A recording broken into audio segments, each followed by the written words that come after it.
بسم اللہ الرحمن الرحیم۔ السلام علیکم ڈیئر اسٹوڈنٹس، کیسے ہیں آپ لوگ؟ ٹھیک ہیں، خیریت سے ہیں؟ دس از آفتاب احمد اور اگین میں آپ کے سامنے آج ایک نئے لیسن کے ساتھ حاضر ہوں، اور ہمارا آج کا جو لیسن ہے وہ بہت مختلف ہے as compare to other lessons. جب ہم اس کی بات کرتے ہیں تو یہ پارٹ 1 کا لیسن نمبر 3 ہے، dark they were and golden eyed. سیاہ لوگ تھے وہ، اور ان کی آنکھوں کا جو رنگ ہے وہ کیا تھا؟ گولڈن اور سنہری رنگ تھا۔ بیسیکلی اگر ہم اس کا تھوڑا سا بیک گراؤنڈ، اس کی فلسفی کو ڈسکس کریں تو it's a fantasy, it's a futuristic story, it's a futuristic fiction.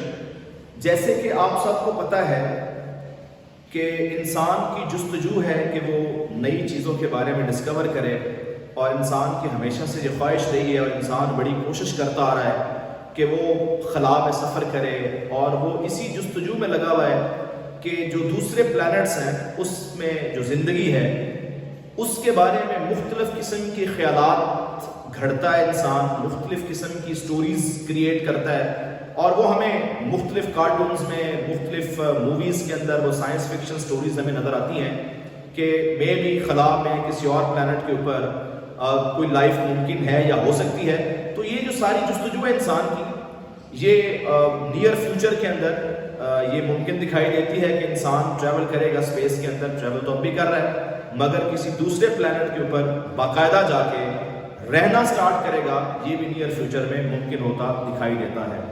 تو رے بریڈبری جو ہمارا رائٹر ہے اسے بھی بہت زیادہ انٹرسٹ ہے، کس چیز میں انٹرسٹ ہے؟ He had a lot of interest in the Mars and other heavenly bodies۔ تو اس انسان کا اوور آل جو رومانس ہے بیسیکلی دوسرے پلانٹس کے ساتھ، وہ ہر کوئی جانتا ہے، ہر بندے کو پتہ ہے انسان اس سچویشن میں لگا ہوا ہے، اس جستجو میں لگا ہوا ہے کہ وہ دوسرے پلانٹس میں جائے اور وہاں جا کے دیکھے کہ وہاں پہ کیا ہے۔ تو رے بریڈبری جو ہے وہ امریکن ناولسٹ ہے، اس نے سائنس فکشن کہانیاں لکھی ہیں، ہارر سٹوریز لکھی ہیں، اسکرین رائٹر بھی ہے۔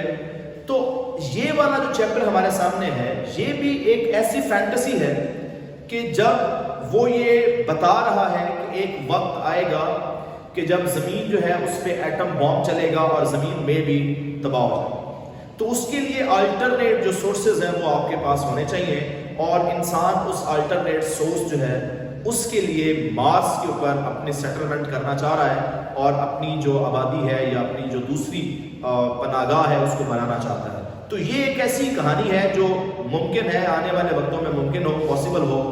تو اس کہانی کے اندر یہ کوئی ٹریڈیشنل کہانی نہیں ہے جیسے ہم چیپٹرز باقی پڑھتے ہیں پارٹ 1 میں، پارٹ 2 میں، یہ تھوڑی سی مختلف ہے، اس لیے آپ کو سمجھنا بڑا ضروری ہے کہ چونکہ یہ سارے کا سارا جو پلے ہے، مینس کہ یہ ایک سٹوری جو ہے، کہانی جو ہے، یہ مارس کے بارے میں ہے، مارس کے کلائمیٹ کے بارے میں ہے۔ ہم زمین کا کلائمیٹ نہیں پڑھیں گے، ہم مارس کا کلائمیٹ پڑھیں گے، مارس کی کنڈیشنز پڑھیں گے، تو لہٰذا آپ نے اس حوالے سے کنفیوز یا پریشان نہیں ہونا کہ وہ چیزیں وہاں پہ کیسی تھیں۔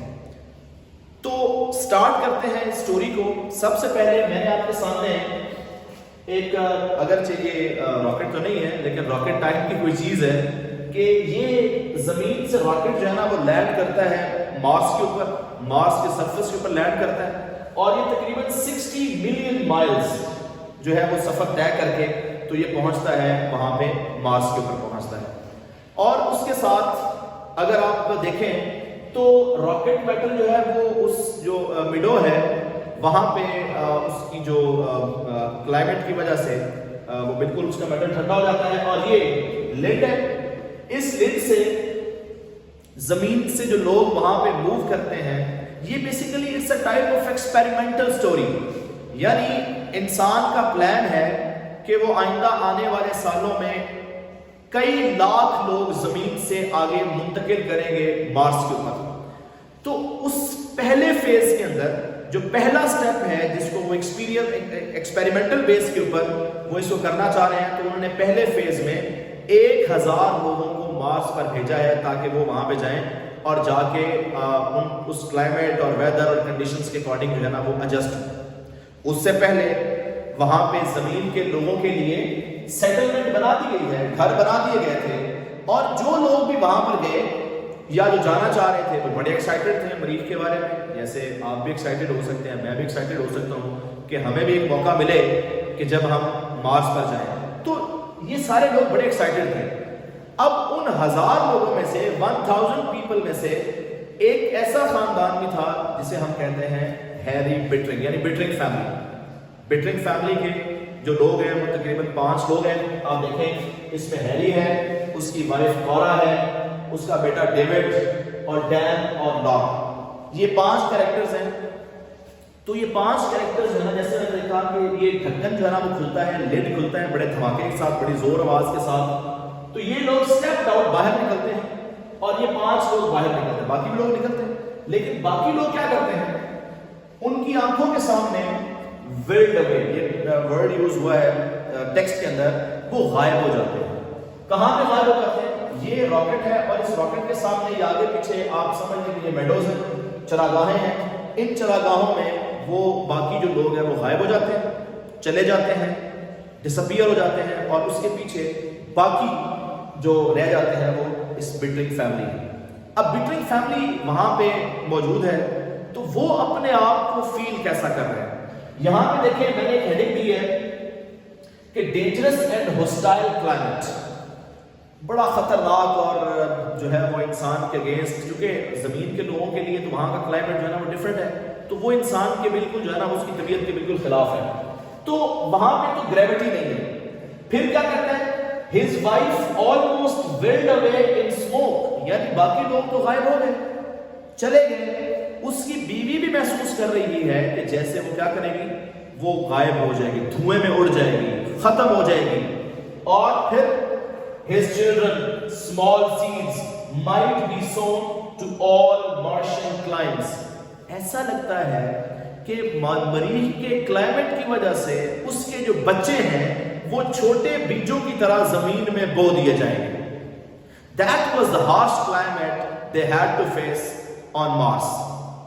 ظاہر زمین کے لوگ ہیں, وہاں کا کلائمیٹ ڈفرینٹ ہے, اور ڈفرینٹ کلائمیٹ کو ایبزارب کرنا, اس کو فیس کرنا quite difficult. تو یہ ساری سچویشن ہے. اب وہ سمجھتے ہیں کہ ہمیں یہاں کا کلائمیٹ جو ہے نا بڑا سخت ہے, ہمیں واپس چلے جانا چاہیے. تو ہیری کہتا ہے ہاں واپس چلے جائیں, اسی وہاں پہ وہ جو جہاں پہ زمین سے ہم واپس آئے ہیں وہ سارے پریشانیاں چھوڑ کر, تو ہم کیا وہیں پہ واپس چلے جائیں. تو اس دوران وہ کیا کرتے ہیں, وہ وہاں سے موو کرتے ہیں, اور موو کر کے وہ آ جاتے ہیں یہاں جہاں زمینی آبادی ہے, جہاں گھر بنے ہیں. اب آپ جب پڑھیں گے تو آپ دیکھیں گے, آپ کو سمجھ میں آئے گا بھائی وہاں پہ گھر کیسے ہو سکتے ہیں, وہاں پہ شاپس کیسے ہو سکتی ہیں, کلبس کیسے ہو سکتے ہیں, وہاں پہ ورک شاپ کیسے ہو سکتی ہے مارس کے اوپر. تو جیسے میں نے آپ سے ڈسکس کیا کہ انسان کا یہ پلان تھا کہ وہ وہاں پہ جا کے لوگوں کو بسائے, تو اس نے سب سے پہلے وہاں جا کے لوگوں نے کیا کیا, انسان نے وہاں جا کے ارتھ سیٹلمنٹ کی, پہلے گھر بنائے. گھر یہ پہلے سے بنے ہوئے ہیں, وہاں پہ شاپس بھی بنی ہوئی ہیں, کلبس بھی بنے ہوئے ہیں, ورک شاپ بھی ہے وہاں جا کے. تو یہ وہاں سے چلتے چلتے موو کرتے ہیں, اور راستے میں وہی جو مارشن کلائمیٹ ہے اس کو فیس کرتے ہیں اور یہاں پہ آ جاتے ہیں. اب چونکہ مریخ کا جو کلائمیٹ ہے وہ بہت زیادہ ہاٹ ہے, جس کی وجہ سے انہیں محسوس ہوتا ہے کہ ان کے گھر کی جو چھتیں ہیں یا دیواریں ہیں ان کی شکلیں بدل گئی ہیں, چینج ہو گئی ہیں. چونکہ وہ مریخ کا کلائمیٹ ہے, تو مریخ کا جو کلائمیٹ ہے وہ تو بڑا سخت کلائمیٹ ہے, تو انہیں فیل ہوتا ہے کہ ان کے جو گھر ہیں, جو ارتھ سیٹلمنٹ ہے, ان کی شکل بدل گئی ہے. اور وہ یہ سمجھتے ہیں کہ یہ کسی بھی زمینی آدمی کا گھر نہیں ہو سکتا, یہ مریخ کا گھر ہو سکتا ہے, گھر ہو سکتے ہیں, چونکہ ان کی شکلیں بالکل تبدیل ہو گئی ہیں. اس کے بعد وہ کیا کرتے ہیں, وہ سمجھتے ہیں کہ نیوز آتی ہے زمین سے, ریڈیو فلیش آتی ہے کہ زمین پہ جو ہے نا وہ جنگ چھڑ گئی ہے, نیو یارک پہ ایٹم بام نے ہٹ کیا, اور وہاں پہ جتنے بھی راکٹس ہیں وہ سارے کے سارے تباہ ہو چکے ہیں, اور اب کوئی راکٹ جو ہے نا وہ نہیں آئے گا ہمیں بچانے کے لیے. تو اب وہ یہ ڈیسائیڈ کرتے ہیں کہ ہم نے اس مارس کے کلائمیٹ کے ساتھ اپنے آپ کو ایڈجسٹ کرنا, چونکہ ہم تو پھنس گئے یہاں پہ, ہم کچھ نہیں کر سکتے. اس لیے وہ کیا کرتے ہیں, وہ کہتے ہیں اچھا ٹھیک ہے, بچے پیدا کرتے ہیں اور سبزیاں اگاتے ہیں, پھل اگاتے ہیں, اور یہاں پہ ہم کام کرتے ہیں. ظاہر ہے لائف تو گزارنی ہے, مر تو نہیں سکتے. تو اس لیے انہوں نے وہاں پہ اپنے آپ کو ایڈجسٹ کرنے کے لیے اس نے سبزیاں اگانا وہاں پہ